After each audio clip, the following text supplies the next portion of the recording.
பழங்களின் பொறுமை. ஒரு நீதிக்கதை. ஒரு அழகிய தோட்டத்தில் பல வகையான பழமரங்கள் இருந்தன. அங்கே இருந்த மாம்பழம் மற்ற பழங்களை பார்த்து, பார்த்தீர்களா, நான் தான் மற்ற பழங்களை விட சீக்கிரமாக பழுத்து விடுவேன் என்று பெருமையுடன் பேசியது. பக்கத்தில் இருந்த வாழைப்பழமோ, அது உண்மைதான், ஆனாலும் சுலபமாக உரித்து சாப்பிட முடிவதால் என்னைத்தான் எல்லோரும் அதிகம் விரும்புவார்கள் என்று கூறிக்கொண்டது.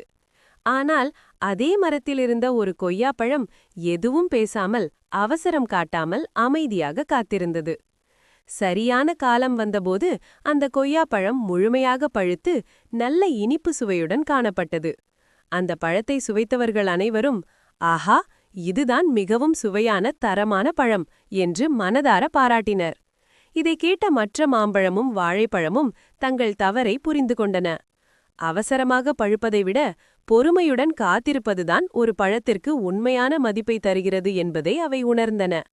நீதி: பொறுமையுடன் சரியான நேரத்திற்காக காத்திருப்பவர்களுக்கு மிகவும் சிறந்த நல்ல பலன் நிச்சயமாக கிடைக்கும். இந்த ஸ்டோரி உங்களுக்கு பிடிச்சிருந்தா லைக் பண்ணுங்க அண்ட் சப்ஸ்கிரைப் பண்ணுங்க. உங்க கருத்தை கமெண்ட் பண்ணுங்க. Okay, bye bye.